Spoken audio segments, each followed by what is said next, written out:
여러분 오늘 국정감사 봤습니까? 신문을 보면은 오늘은 뉴스거리가 아주 풍부한 그런 국정감사였다. 그런 것을 알 수 있죠. 다름 아닌 이번에 감사했던 곳이 대검찰청 그랬기 때문입니다. 그런데 오늘 KBS 영상을 봤는데 더불어민주당에서 오늘은 국정감사 준비를 거의 하지 않은 것 같다. 그런 느낌이었습니다. 대충 상당한 시간 동안 대검찰청의 일은 거의 없고 결국은 윤석열 검찰총장 개인에 대한 것만 계속 나왔다. 그랬기 때문이죠. 마치 윤석열 총장의 인사검증을 하는 그런 시간처럼 느껴지기도 했습니다. 그런데 더욱 딱한 것은 더불어민주당 측 감사위원들이 윤석열 총장을 공격하면서 이상하게도 자기들이 인신공격형 발언을 하면서 질문을 하지 않더라 하는 겁니다. 변변한 질문이 거의 나오지 않았고 대부분이 윤석열 흠집내기, 당신은 형편없는 인간이다, 부패했다, 뭐 이런 것을 보여주려고 발언을 하는 것처럼 보였습니다. 국정감사라고 하는 것이 지난 방송에서도 이야기를 했죠. 예산을 편성하고 그리고 또 입법 활동을 할 때 필요한 것을 밝혀내기 위해서 하는 것이 국정감사고, 그런 면에서 피감기관에서는 성실히 그러한 자료 요청이라든지 이런 데 응해야 된다. 질문에도 답변을 해야 한다. 이렇게 말을 했는데 별의별 이야기가 다 나왔습니다. 윤석열 총장이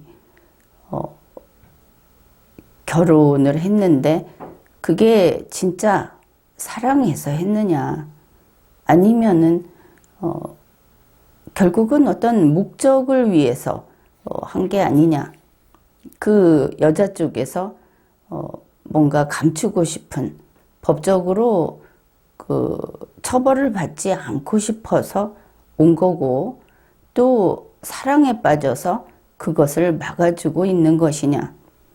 이 굉장히 중대한 발언인데 더불어민주당 측 위원 중에 노란 스카프를 목에 메고 자기가 나이가 꽤 많다고 했던 그런 피메일 위원이 그런 질문을 했습니다. 나는 사랑은 잘 모르겠는데 사랑이 그런 거냐. 아주 심각한 거의 범죄에 해당되는 이야기를 한 것이죠. 그러면은 그 여자가 어떤 목적을 가지고 접근한 거다. 그래서 결혼을 한 거다. 이런 이야기가 되는데 어째서 그렇게 의미 없는 그리고 위험한 소리를 하는가. 도대체 무슨 이익이 있는가. 그런 생각을 했습니다. 그것도 그렇고 그 사람 더불어민주당 소속 국회의원이겠죠. 더불어민주당은 그 사람의 어떤 전문성을 보고 그런 질문을 하는 사람이 꼭 필요했던 모양이죠. 입법 활동을 하는데 또 장차 자기들이 대선이라든지 보선이라든지 하는데 이제 정당 추천 후보자를 내고 이런 활동을 하는데 아마도 그런 식의 이야기, 도저히 그 국회에서는 쓸모가 없는 그런 이야기를 하는 노란 스카프를 맨 그런 휘메일이 아주 절실하게 필요했던 모양이다. 그런 식이라면 180명, 그거 의미 있겠느냐. 새삼스럽게 그런 의문이 생겼습니다. 그뿐 아니라 국정감사장에서 별의별 그 보기에 딱한 그런 장면을 연출을 했는데 이번에는 이거 안 보고 갈 수가 없겠다. 그래서 우리 그 이야기를 하기로 하죠. 이제 한 건 한 건 그 뭐 몇 개 되지는 않습니다. 직접 더불어민주당 소속 위원들이 어떻게 재발등을 찍는가 이제 그런 거 보면 되겠죠. 먼저 김남국 위원이 이렇게 이야기를 합니다. 윤석열 총장 보고 문재인 씨가 이제 임명하려고 하는 조국 법무부 장관을 검찰총장이 방해하는 것은 있을 수 없는 일이다. 그러니까 이 조국 씨에 대해서 검찰이 수사를 하는 것은 검찰이 수사라는 것을 통해서 정치에 개입한 것이다. 이런 이야기를 합니다. 마치 조국 씨는 문재인 씨가 법무부 장관으로 그렇게 임명을 한 사람이기 때문에 수사하면 안 된다 이런 식이죠. 그러면서 윤석열 총장이 그 당시 그 법무부 장관이 박상기 씨였습니다. 박상기 장관에게 조국 법무부 장관 후보자 저 사퇴를 해라. 사퇴해야 한다. 이렇게 건의를 했다는 말이 있다. 또 청와대에 윤석열 총장이 문재인 씨하고 만나겠다. 독대를 하겠다 하고 요구를 했다. 그런 말이 있다. 이렇게 이제 이야기를 했습니다. 그러니까 윤석열 총장이 조국 장관 관련 압수수색을 한 바로 그날, 그 당일에 박상기 법무부 장관과 만났다. 이렇게 답변을 합니다. 그런데 무슨 일인가 하면은 박상기 법무부 장관이 어떻게 하면 조국 씨에 대해서 선처를 할 수 있겠느냐 이렇게 물었다는 것이죠. 이거 이미 범죄죠. 여기까지 가면은. 그래서 윤 총장이 이렇게 말을 했답니다. 야당과 언론이 의혹을 제기하는데 만일 그 조국 씨가 사퇴를 한다면 좀 조용해져서 일 처리를 하는데 재량이 생기지 않겠느냐 하고 그 의견을 말씀드렸다. 이렇게 이야기를 하면은 더불어민주당에서는 윤석열 총장을 나무라기보다는 윤석열 총장이 자기네 편이었다 하는 것을 이쯤에선 깨달아야 하는 것이죠. 조국 씨가 사퇴를 하면은 조용해져서 일 처리하는데 재량이 생긴다. 그 재량이라는 것이 선을 넘어가게 되면 문재인 씨의 주구 노릇을 하는 거겠지만 그게 아니고 정말 재량의 한계 내에서 최대한 봐주겠다. 결국은 그런 얘기 아닙니까? 윤석열 총장은 문재인 씨의 검찰총장입니다. 더불어민주당 자기네들 편이다 하는 것이죠. 어떻든 이렇게 답변을 했습니다. 그러니 국민의힘에서는 법무부 장관이 그러면은 부정청탁을 한 거다. 이게 박상기 장관 본인의 뜻인지 청와대에서 시켜서 한 건지 밝혀야 하겠다. 당연히 그렇게 생각을 하겠죠. 그러니까 윤석열 총장이 다시 이야기를 합니다. 부정청탁을 내가 받은 게 아니다. 이렇게 이야기를 한 것이죠. 정확히 이렇게 말을 합니다. 저한테 조국 씨를 선처하라. 그렇게 한 것은 아니다. 박상기 법무부 장관은 어떻게 하면 좀 사건이 잘 해결되고 선처될 수 있겠느냐고 물어봤다. 결국은 같은 소리입니다. 그래서 다시 얘기를 하죠. 아무래도 야당과 언론이 좀 조용해져야 저희도 여유가 생기겠다고 했다. 이 사람은 더불어민주당 쪽에, 조국 씨 쪽에 이미 선을 넘어가 있습니다. 그러면서 사건 청탁이라기보다는 어떻게 해야 되는지를 물어보신 것으로 본다. 그건 아니죠. 선처라는 말이 나왔고, 그리고 그냥 어떻게 처리할 건지를 이제 진행 중인 사건을 물어본다. 당연히 개입이 되는 것이죠. 그러면서 박상기 법무부 장관이 싫은 소리 했다는 것을 알 수 있습니다. 조국 씨의 조국 씨 압수수색, 그렇게 중요한 것을 사전에 보고를 하지 그랬냐? 간섭하는 거죠. 자, 이 정도면은 거의 혐의가 보인다, 이렇게 판단을 해도 될 것 같습니다. 그래서 윤석열 총장은 압수수색 같은 사전 기밀 사항은 법무부에 한 번도 보고를 드린 적이 없다, 이렇게 이야기를 했다.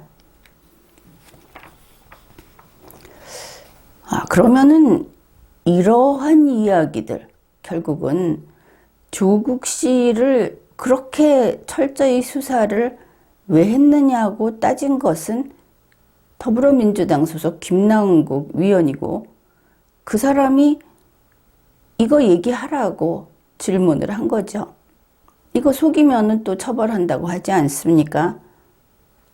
조국 후보자 사퇴를 건의했다. 박상기 법무부 장관을 만났다. 거기에 대해서 답변하라 하니까 그렇다, 만났다. 선처할 수 있는지, 그리고 왜 이거 미리 보고 안 했느냐. 미리 했으면은 무슨 짓인가를 하려고 했겠죠. 그러니까 이 더불어민주당이 지금 윤석열 총장을 아주 혹독하게 공격을 하는데, 결국은 같은 편인데 이거 왜 잘 안 덮어줬느냐, 그 이야기고, 그거 따지려고 국정감사에서 물어보다가 뒤에서 벌였던 일들까지 다 나온 겁니다. 이제 그런 것이죠. 이번에 그 국정감사 그 현장을 보면은 아비규환입니다. 더불어민주당 소속 백혜련 의원은 악다구니를 해댔는데, 저 여자 목소리 참 크고 날카롭구나, 이런 생각을 했습니다. 원래 그런 소프라노 그런 목소리인지는 모르겠는데, 국정감사장에서 그렇게 꽥꽥 소리 지르는 것은 참 보기 안쓰럽더라. 이제 그런 느낌이었습니다. 결국은 미꾸라지를 바가지에 하나 가득 넣어놓고 소금을 뿌리면 난리가 나죠. 더불어민주당이 지금 그런 형국이다. 그게 이제 전체 국민에게 적나라하게 드러난 겁니다. 보통 법정에서 법관이 형사 피고인을 보면서 이렇게 판단을 하죠. 자기는 잘했다고 변명을 하는데, 그때 보는 것들이 참 여러 가지가 있습니다. 그 말하는 어조, 안색, 그 사람의 태도, 그리고 이제 물론 논리적으로 앞뒤가 맞는지 또 인과관계가 맞는지 하는 것도 판단을 하겠지만, 노련한 법관은 상당히 그 어렵지 않게 일단의 그 범위가 있죠. 이게 참이냐 거짓이냐, 이것을 판단해 냅니다. 그것을 용태라고 합니다. 용태를 보면서 판단을 하는 것이죠. 오늘 그 국정감사장에서 더불어민주당 측 위원들의 용태를 보건대, 이거 구체적인 증거가 없어도 심증이 좀 형성이 되더라. 유죄구나. 이런 생각을 했습니다. 결국 이번에 이거 그 뿌리가, 악의 뿌리가 정점까지 다 있는 것인가?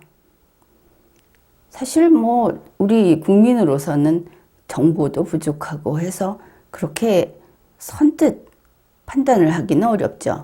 그런데 명색이 국회의원이라는 자들이 하는 행태를 보고, 아, 이거 상당히 멀리 뻗어가 있구나.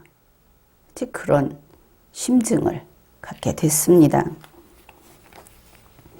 그런데 참 우스꽝스러운 것은 이렇게 해서 이 사건의 위로부터 이런 그 통제가 있었다. 혹은 간섭이 있었다.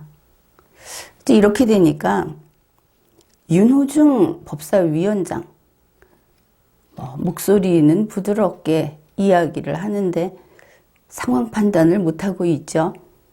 그 질문 답변에 대해서 제대로 파악도 못하고 무조건 윤석열 총장을 나무랍니다.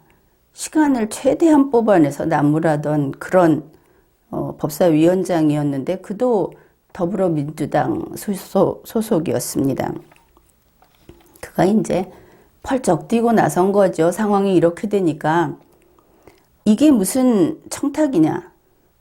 윤석열 총장이 적절한 표현을 못 찾아서 선처 아니고 다른 거라고 하지 않았느냐. 그러면서 이런 말을 합니다. 법무부 장관은 검찰총장에게 개별 사건에 대해 지휘를 할 수 있는 사람이다. 사건에 대해서 얘기를 주고받는 게 무슨 청탁이냐. 이런 말을 한 겁니다. 이거 틀린 거 아시죠? 법무부 장관이 어떤 사건에 대해서 지휘를 할 수 있는 사람이다. 우리가 알다시피 추미애 씨는 수사에 대해서 모르는 사람입니다. 설령 안다고 해도 업무 분장이 돼 있어서 그거 못하게 돼 있죠. 그런데 윤호중 법사위원장은 개별 사건에 있어서 지휘할 수 있는 사람이다. 그거 수사 지휘가 아닌 겁니다. 검찰 사무, 행정적인 것을 이야기하는 것이지, 이 부분이 아마 상당히 그런 것 같기도 하고 아닌 것 같기도 하고 그렇죠. 아무튼 이것은 조금 더 이야기를 해봅시다. 이 뉴스가 아무튼 한 오후 5시경에는 뉴스 보도가 됐습니다. 그랬는데 그때부터 한 1시간 반쯤 후가 되겠죠. 왜냐하면 페이스북의 시간은 그렇게 정확하지가 않아서, 하여튼 10월 22일 오후 6시 30분을 전후해서 추미애 씨가 소위 페북질을 합니다. 굉장히 다급했던지 단 2줄을 썼습니다. 검찰총장은 법상 법무부 장관의 지휘 감독을 받는 공무원입니다. 이렇게 썼습니다. 윤호중 법사위원장하고 같은 소리를 했죠. 여기에 대해서는 리마연의 다른 영상을 보면 되는데 지금은 법조문만 몇 개 살펴보기로 하죠. 여러분이 검찰청법을 찾아보게 되면 제8조에 이렇게 되어 있습니다. 조문명이 법무부 장관의 지휘 감독. 지휘 감독할 수 있구나 이렇게 생각할 거라고 내가 번번이 이야기를 합니다. 내용을 봅시다. 법무부 장관은 검찰 사무의 최고 감독자로서 일반적으로 검사를 지휘 감독하고 구체적 사건에 대하여는 검찰총장만 지휘 감독한다. 그러면 추미애 씨 말이 맞느냐? 이렇게 물을지 모르겠습니다. 그러면 생각을 해봅시다.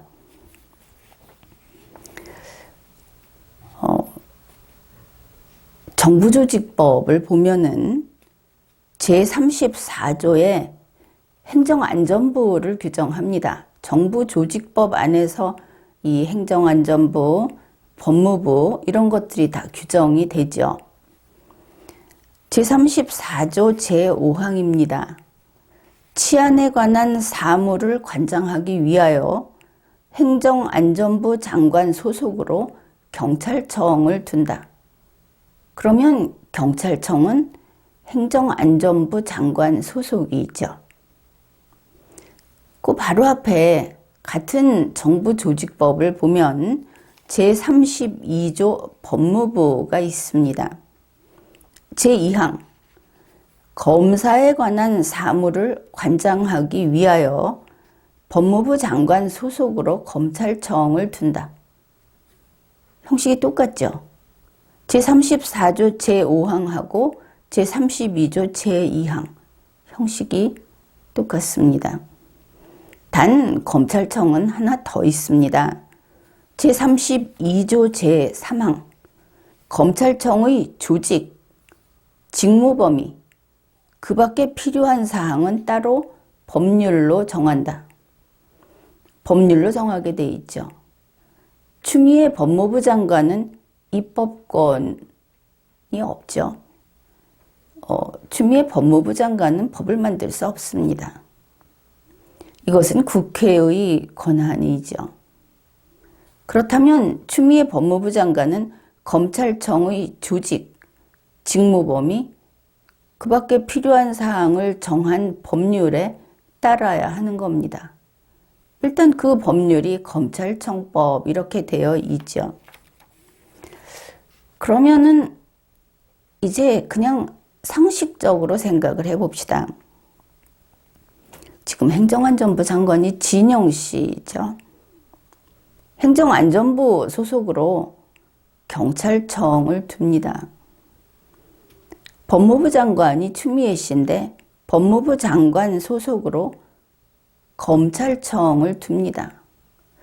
둘 다 요즘에는 참 비슷한 일을 하고 있죠. 검찰보다도 경찰이 이 수사를 하고 있습니다.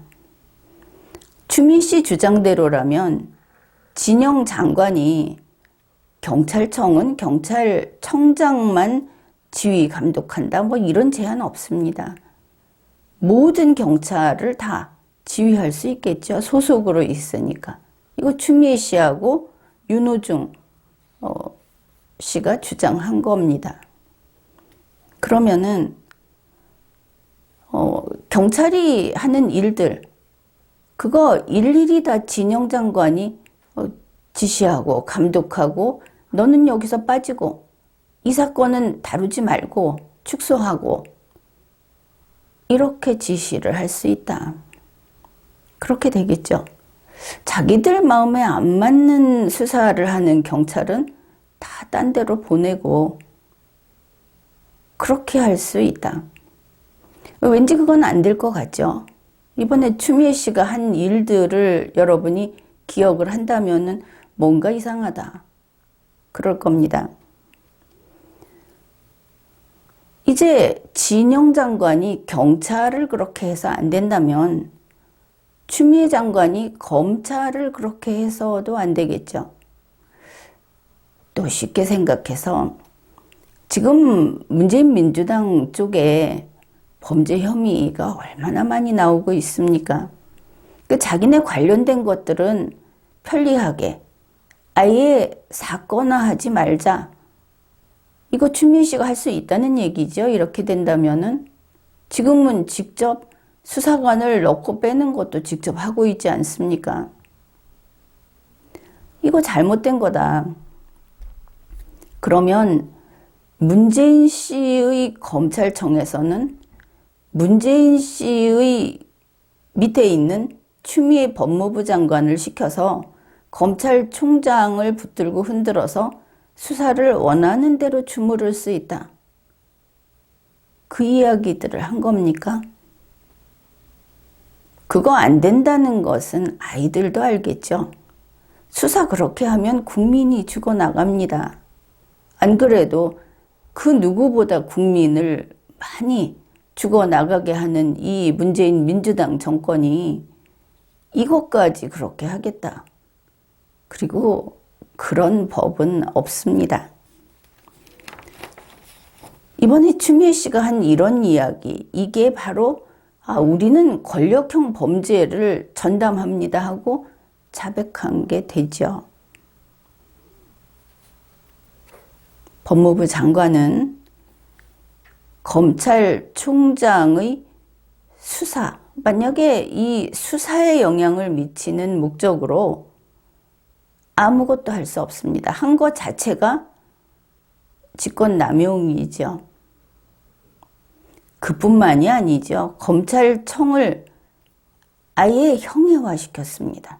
이것은 지난 방송에서 이야기했는데 추미애 법무부 장관, 그와 관련된 혹시 청와대 문재인 씨까지도 이와 관련이 돼 있다고 할 때 추미애 씨 단독 범행이 아니라고 한다면 이거 내란죄의 구성 요건을 충족합니다.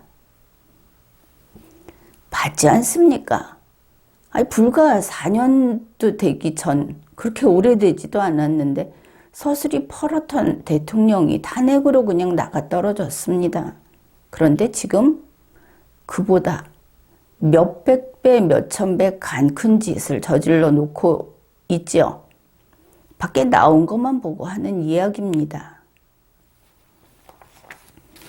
어떻든 김남국 의원, 그리고 윤호중 의원, 그리고 추미애 장관까지 나서서 스스로 불을 불렀다. 왜 이러냐 하면은 뭔가 쫓기고 있는 거죠. 곧 죽을 것 같으니까.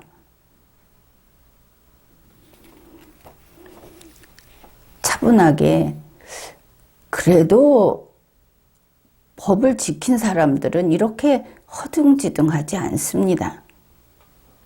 도를 넘어서고 있다. 지금 정신없다.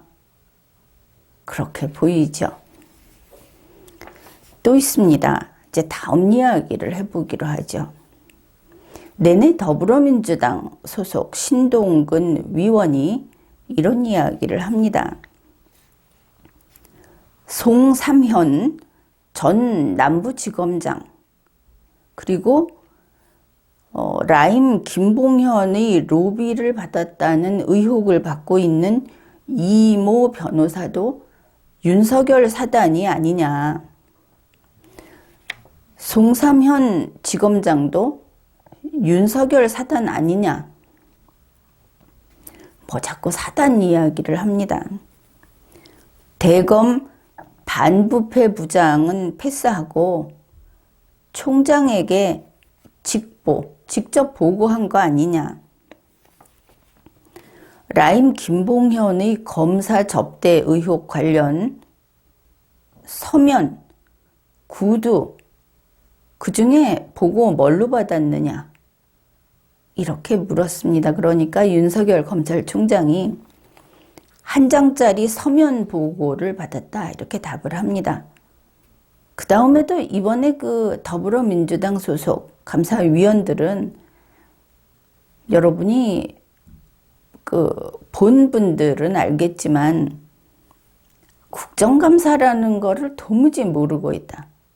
뭐 사정이 있는지 모르겠지만 거기서 물어보고 싶은 거, 자기들이 조사한 것 중에 미진한 부분, 또 연결이 잘 안 되는 부분 해서 그거를 질문을 하는 것이죠. 바로 그 업무를 담당하는 공무원으로부터 답을 듣기 위해서. 근데 그게 아니고 입을 막아놓고 막 퍼붓는 겁니다. 애초에 질문할 필요가 없는 사람들이 그 자리에 나왔다. 우리 국민들은 그런 걸 보면서 나는 더불어민주당을 지지하니까 윤석열 저 미운 인간 이러면서 거기에 대해서 무슨 댓글을 쓴다든지 채팅을 한다든지 하는 국민들이 있다면 부끄러운 줄 아십시오. 국민이 어느 한편에 서 있는 한 그런 당신들은 국민으로의 자격이 없습니다. 이미 주구가 되어 있는 거기 때문에 이 주권자라고 하는 것은 엄정하고 객관적이고 그래야 하는 것이죠. 앞에 일꾼 둘을 놓고 어느 한편에 가서 들러붙어 있으면은 그게 일꾼의 신발이지 그게 주인입니까? 국민들 수준이 날로 추락하고 있다. 결국은 이래가지고 계급제 가지 않겠느냐. 더불어민주당에 붙어있는 대중들은 상위 계급 갈 것 같습니까? 그렇지 않습니다. 인간 세계가 계급으로 나뉘게 되면 그게 돈 아니면 머리인데 결국은 돈도 머리에게 눌리게 돼 있습니다. 피지배 신분이 되는 것이죠. 아무튼 그 답은 듣기 싫고, 왜냐하면 답이 나오면 뭔가 곤란한 답이 나오기 때문에 그냥 인신공격만 하는 겁니다. 참 윤석열 검찰총장도 어쩌다 더불어민주당의 그 동료가 돼서 그런 일을 당하는지 그렇게 참 보기가 딱했습니다. 그러나 뭐 자기 편이 그렇기 때문에 그것도 숙명이죠. 윤석열 총장이 이렇게 이야기합니다. 물어보실 거면 여쭤보시고 알아서 말할 거면 말하십시오. 국정감사라는 게 그쪽에서 질의하는 쪽에서 물어야 답을 하는 거 아닙니까? 분위기를 안 봐도 알겠죠? 더불어민주당 소속 신동근 위원은 또 이렇게 다시 얘기를 합니다. 송사면 전 남부지검장 그 사람 윤석열 사단이 아니냐 이렇게 물으니까 윤석열 검찰총장이 이야기를 합니다. 그 전에 이제 뭐 만났느냐 어쨌느냐 계속 했죠. 그것도 또 볼 텐데 이모 변호사하고는 한 번도 같이 근무한 적이 없다. 작년에 청와대의 울산시장 선거 개입 사건하고 관련해서 백모 수사관 빈소에 간부들과 함께 갔는데 그때 이모 변호사가 뒤늦게 온 걸 두고 이야기하는지 모르겠는데 같이 문상을 간 거는 10년 안에 기억이 없다. 이렇게 말을 합니다. 결국 뭡니까? 청와대 울산시장 선거 개입 사건. 자기들은 이거를 꼭 덮어둬야 하는 거 아닙니까? 이거 제대로 되고 있습니까? 아무튼 이런 이야기를 하면서 윤석열 총장이 이런 식으로 하시는 건 도움이 안 됩니다. 이런 이야기까지 합니다. 왜냐하면 결국은 문재인 민주당이라는 한솥밥을 먹고 있는 윤석열 총장이 힌트를 주는 거죠.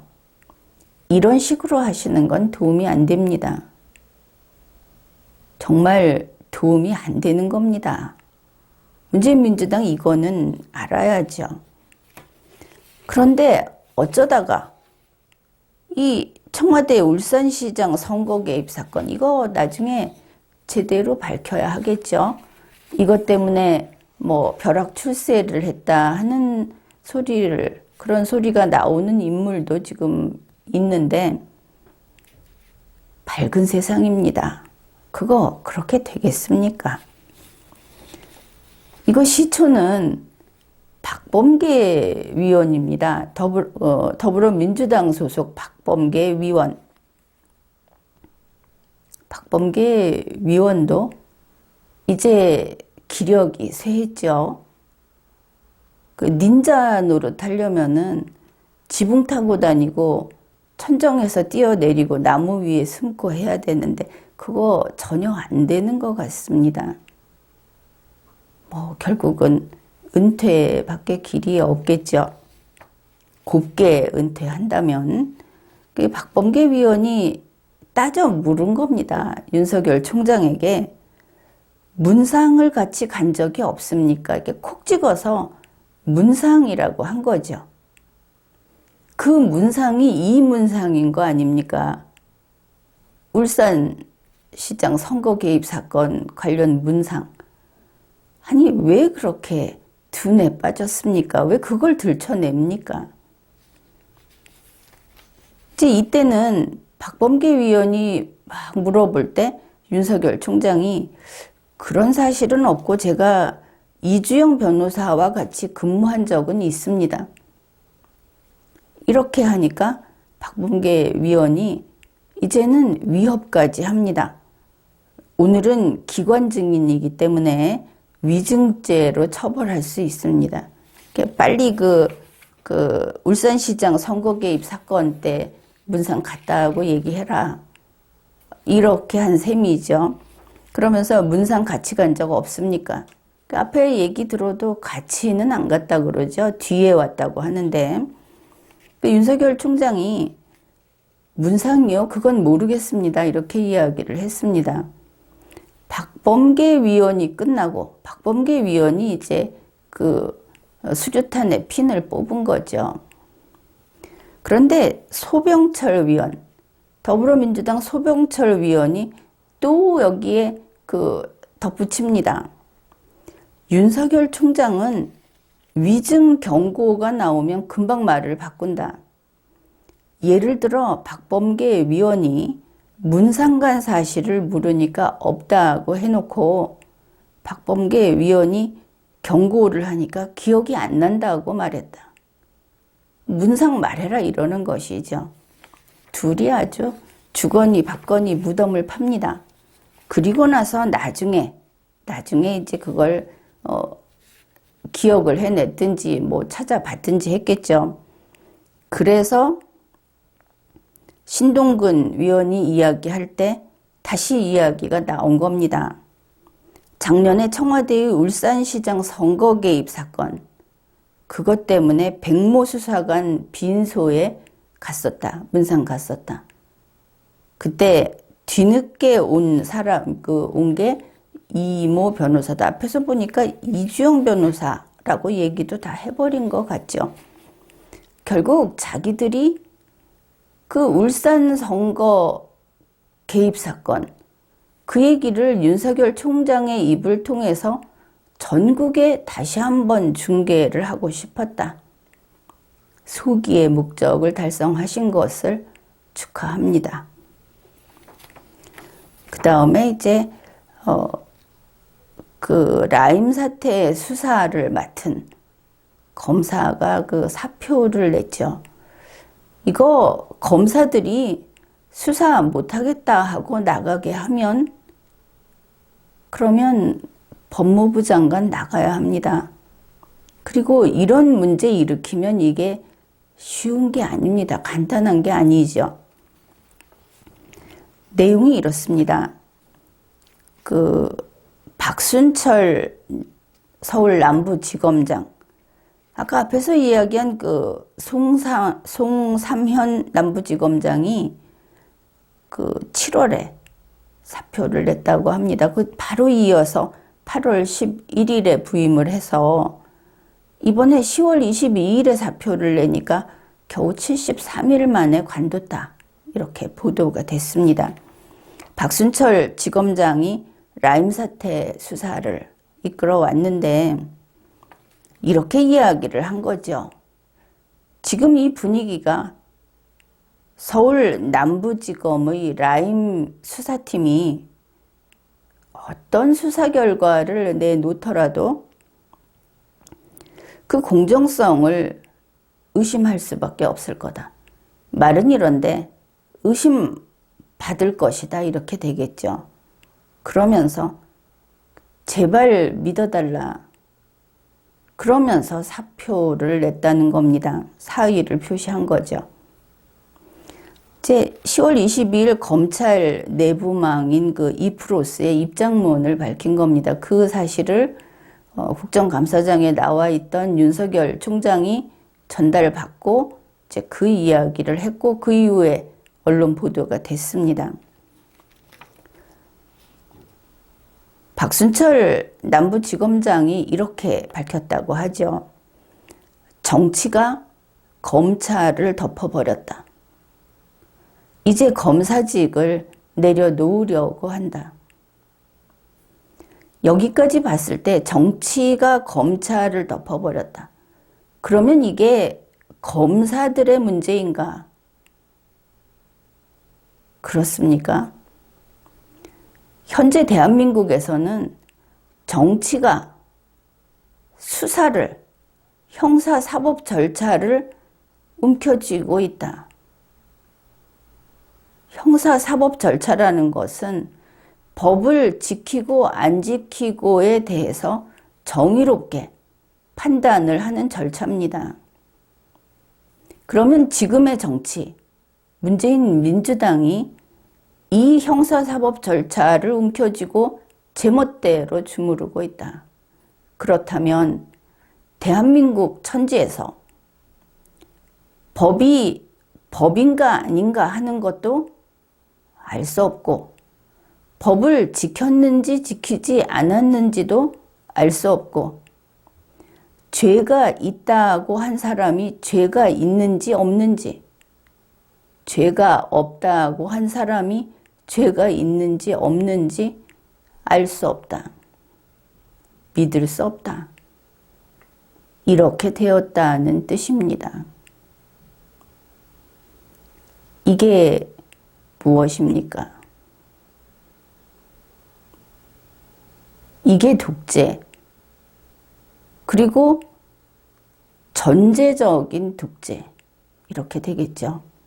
우리는 이 나라가 법치국가, 헌법주의 국가라고 알고 있고 또 자유민주주의 국가, 국민이 주권자인 국가라고 알고 있습니다. 그게 아니었습니다. 법이 아니고 문재인 민주당이 다스리는 국가, 문재인 민주당이 국가의 주인인 국가. 그러면 우리 주권자는 나라를 날치기 당한 것이죠. 여러분 그렇게 생각했습니까? 그거 인정했습니까? 아무도 그러지 않았겠죠. 그러면 도적을 잡아야 하는 거 아닙니까?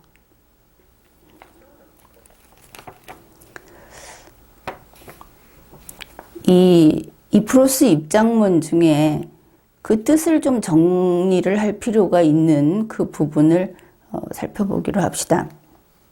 박순철 서울 남부지검장의 글입니다. 2005년 법무부 장관의 검찰총장에 대한 수사 지휘를 했을 때 그 당시 검찰총장은 법무부 장관의 수사 지휘를 수용하고 사퇴했다. 보통은 추미애 씨 얘기처럼 자기가 지휘할 수 있다고 하면은 그 지휘에 따라서 조종이 돼야 하겠죠. 법무부 장관의 파리체가 돼야 하는 겁니다. 그런데 그거 헌법과 법률 위반입니다. 검찰총장이 그 당시 검찰총장이 사표를 낸 것은 수용한 게 아니죠. 할 수 있는 게 그것밖에 없었다. 그런 겁니다. 그러면서 당시 평검사였던 나도 검찰의 정치적 중립성을 지키기 위해서는 그렇게 해야 한다 하고 자기의 의견을 개진했다, 밝혔다. 그런데 이 부분입니다. 지금 2020년 그때와 상황은 똑같지 않지만 이제 검사장으로서 바로 이 서울 남부지검장으로서 라임 사태 수사를 이끌고 있는 그런 위치에 있죠. 그 당시 내가 했던 말을 실천해야 할 때라고 생각을 한다. 그래서 검사 그만두겠다. 2005년에 검찰총장이 법무부 장관이 나서서 권한을 휘두르니까 사표를 냈습니다. 2020년 법무부 장관 추미애가 나와서 역시 이와 같은 검찰의 정치적 중립을 훼손하는 행위를 하니까 라임 사태 수사를 책임지고 있는 박순철 지검장이 그때 그만두라고 했던 나는 지금 그만두는 게 옳다고 한 겁니다. 무슨 뜻인지 이해가 되죠? 2020년 추미애 법무부 장관이 검찰총장에게 수사 지휘를 합니다. 윤석열 검찰총장은 식물총장이다. 보고도 못 받고 그리고 필요한 그 검사도 파견도 못하고 그런 상태에 있죠. 그런데 문제는 윤석열 총장은 이미 수사 지휘권이 없는 상태입니다. 수사 지휘권이 있어야 그래야 검찰이 정치적 중립을 지키기 위해서 사표를 쓰든 어쩌든 할 텐데 이 사람은 할 수 있는 게 없습니다. 그러니까 실제로 수사를 이끌고 있는 박순철 서울 남부지검장이 검찰의 정치적 중립을 지키기 위해서 자기가 자기를 버린 겁니다.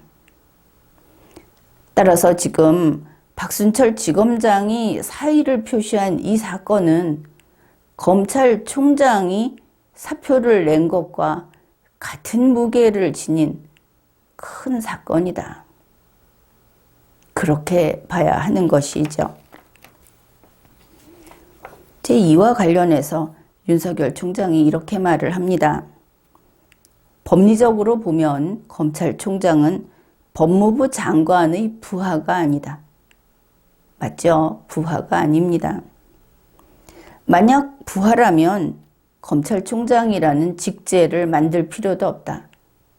법무부에 그냥 직하에 두면 되겠죠. 검찰청을. 법무부 안에 집어넣든지.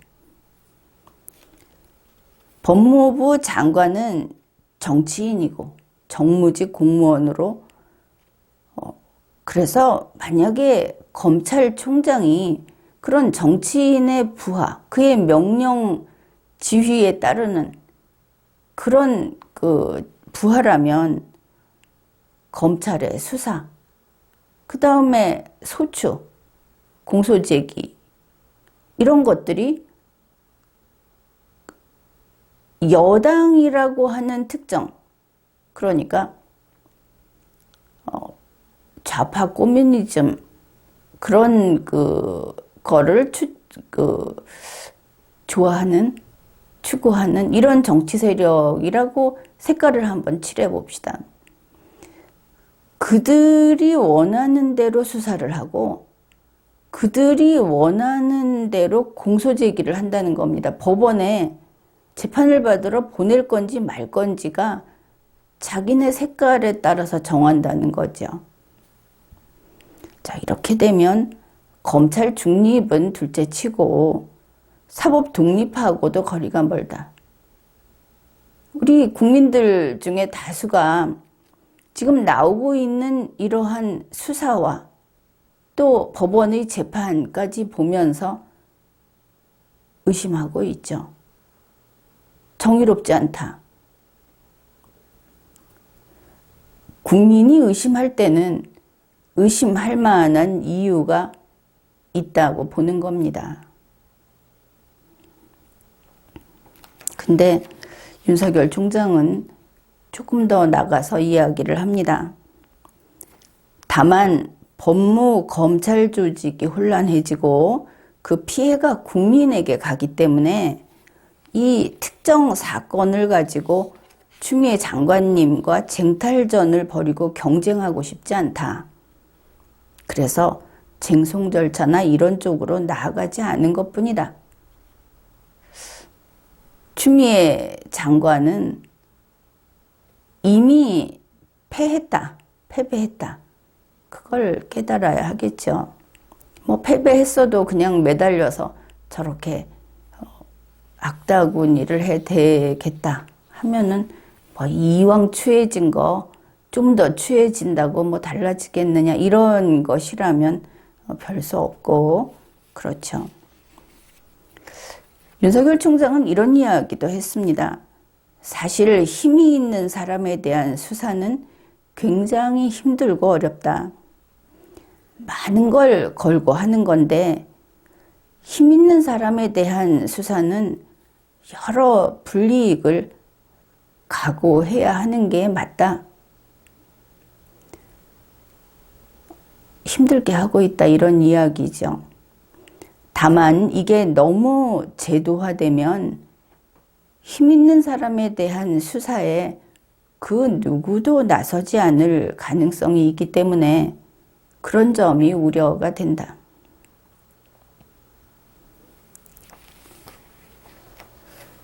그렇게 말을 했습니다. 이거 심각한 이야기죠.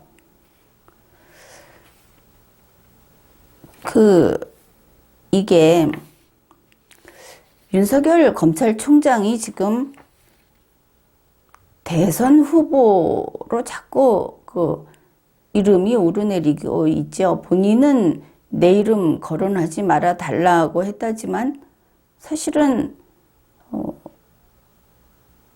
국민의힘 쪽에서 혹은 다른 야당 쪽에서는 겨뤄야 할 대상으로 항상 윤석열 총장을 이름을 댑니다.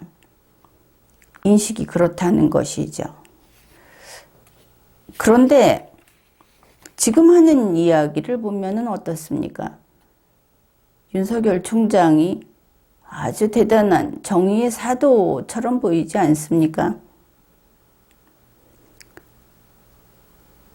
좀 특별한 이번에 국정감사라는 것은 윤석열 총장을 자기들 수사 사건과 관련해서 입 다물게 그리고 수사를 축소시킬 목적으로 했는지 모르겠지만 정치적으로 그를 너무 키워줬다. 그렇게 평가를 합니다. 그 이야기는 말미하기로 하고 한 가지 더 살펴보기로 하죠. 문재인 민주당 쪽의 이번 감사위원들은 모두 다 한 덧셈을 한 자리 숫자만 할 줄 아는 사람들처럼 좀 능력이 그 정도였다. 문재인 민주당 쪽에 더 능력 있는 사람이 있겠죠. 박범계 씨 정도의 레벨은 안 되겠고 더 능력 있는 사람이 있겠는가? 180명 중에 있겠는가? 상당히 궁금합니다. 그 소병철 위원, 내내 그쪽입니다. 문재인 민주당 소속. 그 사람이 이렇게 이야기를 합니다. 이번에 이 박순철 지검장이 사임한 걸 거론하면서 비유를 해도 어떤 그 힌트를 얻어도 어쩌면 이렇게 재발등을 찍는지 역시 좌파의 숙명이다.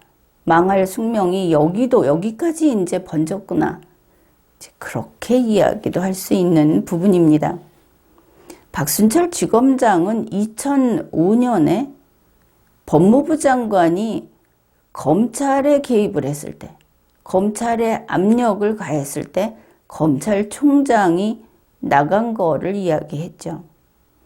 그랬더니 소병철 민주당 그 위원은 2002년에 발생한 검찰의 피의자 고문치사 사건 때 검찰총장이 사임했던 거를 이야기를 합니다. 결국 윤석열 총장 사표 써라 하는 압력이 되겠죠. 그러면 이게 똑같이 문제가 있을 때 총장이 나갔다 부분은 똑같아 보입니다. 그런데 이게 뭔가?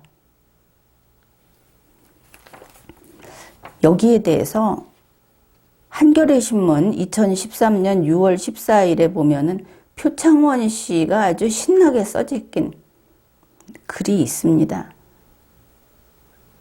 그러니까 2002년 김대중의 검찰이 국민을 어떻게 고문해서 죽게 했는가 하는 내용을 써놓은 것이죠. 그 내용은 전하지 못할 정도로 처참하고 그랬는데 김대중의 검찰이 했다 이겁니다. 중요한 거는 검찰은 권력의 개다. 지금 좌파들이 검찰을 깨뜨리겠다 하는 이유가 바로 그 논리죠. 그러니까 김대중의 검찰은 김대중의 개다. 이렇게 맞아야 되겠죠. 지금 하고 있는 자기들의 명분이 서려면. 이게 그런 겁니다. 뭐 대충 이런 내용이 나옵니다. 대검에서 감찰을 했더니 김대중의 검사들이 새벽 1시부터 6시 30분까지 철야 신문을 하는 과정에서 3명이 번갈아서 이렇게 했다. 어떻든 사람이 죽었습니다. 검찰이 고문치사. 그게 고문치사로 끝날 일인지는 모르겠는데 아무튼 그렇다고 합니다. 이제 그때 뉴스를 보면 이렇습니다. 성난 민심을 달래기 위해서 김대중의 검찰총장 그리고 김대중의 법무부 장관이 물러났다. 그리고 서울지검 강력부 조사실은 아예 폐쇄가 됐다. 그 당시 이 사건의 주임검사, 그 사람이 서울대 법대 84학번이라고 합니다. 이제 이때 물러난 사람이 신승남, 김대중 대통령의 검찰총장이었죠. 그런데 신승남 김대중 대통령의 검찰총장이 내내 그해 이미 물러났습니다. 그리고 요번 사건 때문에 물러나게 되니까 1년에 2명이 나간 게 되죠. 그 전에 나간 사람은 왜 그랬냐 하면은 그게 이제 2002년 1월이었는데 이용호 게이트하고 관련해서 책임을 지고 물러났다는 것이죠. 근데 그 신승남 김대중 검찰총장, 김대중 대통령의 총장도 오래 하지도 못했습니다. 8개월 만에 물러났다고 합니다. 그리고 이제 이번 이 고문치사 사건, 이것 때문에 내내 김대중 대통령의 검찰총장이죠. 이명재 총장. 그가 이제 사퇴를 하는데 그럼 1월부터 따지니까 10개월 만에 또 사퇴를 한 겁니다. 2002년 11월 5일자 법률신문은 이렇게 보도하고 있습니다. 김정길 법무부 장관, 이명재 검찰총장이 피의자 구타 사망 사건의 책임을 지고 5일 동반 사퇴했다. 이렇게 보도를 했습니다. 그래서 이걸 가지고 소병철 더불어민주당 소속 위원이 윤석열 검찰총장에게 너도 나가라 한 거죠. 그렇게 이야기를 하니까 윤석열 총장이 라임 옵티머스 사건의 결과가 나와서 정말 유책하다면 그러면 이제 사과를 하겠다. 그리고 검찰이 수사하다가 사람을 패 죽인 거하고는 경우가 좀 다르지 않나 싶다. 김대중 검찰이 국민을 패 죽였다고 하니까 자기들이 여태 그 말 나오게 해놓은 거를 뒤늦게 깨달은 거죠. 막 언성을 높이면서 어디 신성한 국감장에서 사람을 패 죽였다고 하느냐 그러는데 국감장이 신성합니까? 이런 식으로 질문을 하고 이런 식으로 말을 하는 자기들이 어디가 신성합니까? 국정감사장이 신성하다고 하는 것은 국민의 일꾼이 일을 하는 곳이기 때문에 그렇게 말을 하는 겁니다. 자기들 상전인 5,100만 국민은 능멸하면서 금배지 달고 자기들이 신성한 줄 안다. 주인이 기가 찬 거죠.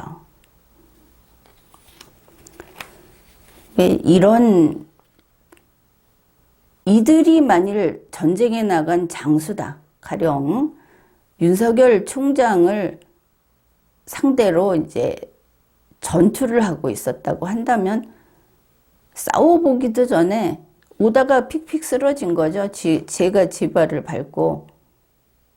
이런 사람들이다.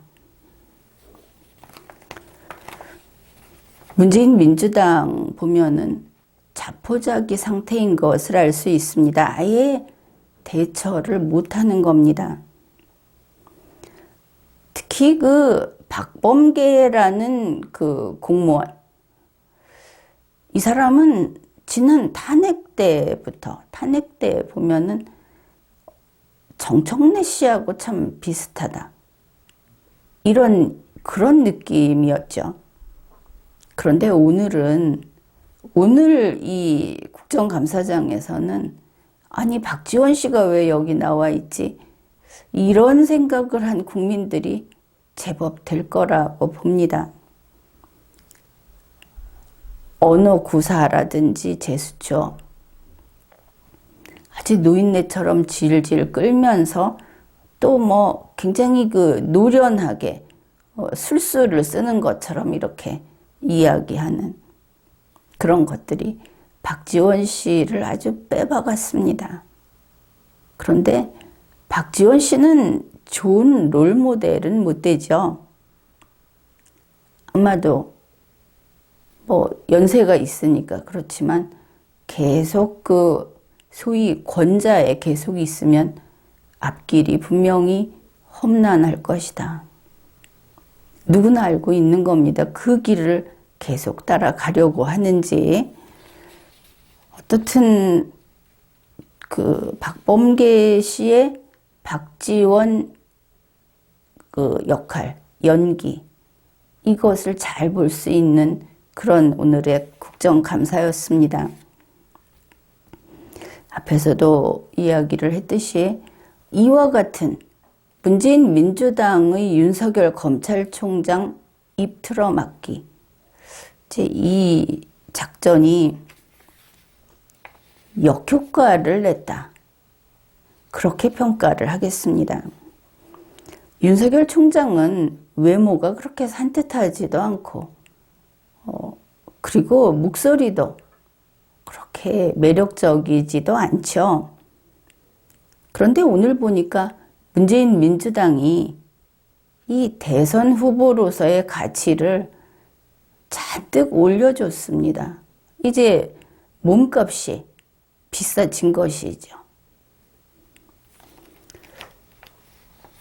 이렇게 보면은 분명히 저 사람은 좌인데, 좌파인데, 그렇죠. 문재인 민주당의 문재인 씨의 검찰총장이니까. 그 앞에서 노란 스카프 맨 그 사람이 이 윤석열 총장을 비난하면서 윤석열 총장의 그 인사청문회를 했던 그 더불어민주당 소속 위원들, 그 사람들 무능했다고 비판하지 않았습니까? 그리고 뭐 그 혐의가 좀 있는 것 같은데도 그냥 임명해버린 문재인 씨 또 비난을 했죠. 노란 스카프 안하무인이다. 뭐 그렇게도 보였습니다. 어떻든 문재인 씨가 사랑했던, 그리고 문재인 민주당에서 이 사람을 자기들의 검찰총장으로 끌어다 앉혔던, 그러면 우리로서는 윤석열 검찰총장은 좌파 정치인이다 이렇게 말을 할 수 있겠죠. 그런데 오늘날 문재인 민주당은 어떻습니까? 썩어버렸죠. 문재인 씨가 처음에 약간 어눌하면서도 그래도 저거는 악마는 아닐 거다. 달고 달아서 우리가 봤을 때 그 지긋지긋한 정치인의 냄새는 나지 않는 좀 그런 사람이 아닌가.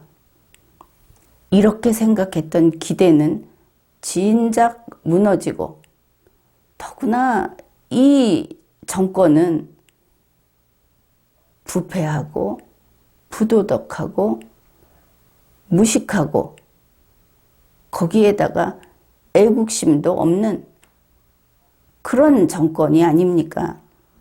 그 속에서 좌파이면서 좀 썩지 않은 이 윤석열 총장이라고 하는 이 인물은 어쩌면 좌파에 있어서는 유일한 꿈나무가 아닌가. 아니, 오늘 이제 그렇게 그런 드라마를 보여줬다 하는 것이죠.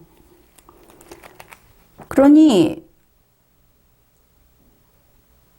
좌파 그 대중들은 이럴 겁니다. 저거 우파는 분명히 아니다.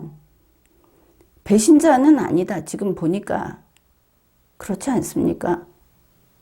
박상기 장관하고도 얼마나 얘기가 잘 풀립니까? 이렇게 하면은 좀 쉽게 나갈 수 있다. 한 편이다 이거죠. 한 통속이다. 그러니 저거 우파는 분명 아니고 우리 편이다. 우리 편인데 정의를 지키기 위해서 지금 순환을 겪고 있는 그런 그 성자 같은 이미지가 지금 더 씌워진 겁니다. 좌파들 열광하겠죠. 윤석열이 피를 흘리면서 가시가 돋아있는 십자가를 끌고 언덕으로 올라가고 있다. 열광할 겁니다. 이렇게 이미지를 더 씌워놓고 이제는 정치인으로서 키워져 버린 것이죠.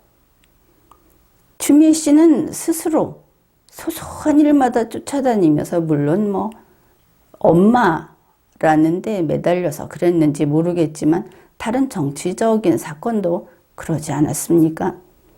공의라는 것을 모르는 자였다. 정의를 지키기 위해서 손해를 감수한 적이 없다. 이게 그 사람의 평판입니다.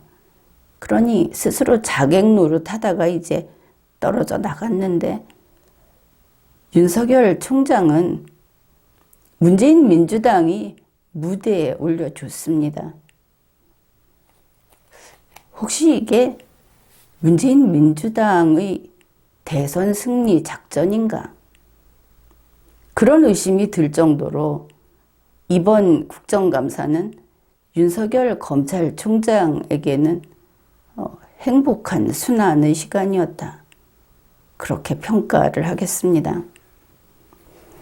어떻든 이 국정감사장에서 나오는 내용들이 철저히 대한민국의 헌법과 법률을 위반한 이 정권의 그 부끄러운 얼굴들, 그게 이렇게 드러날 수 있다는 면에서 국정감사는 해야 하고 의미 있는 것이다.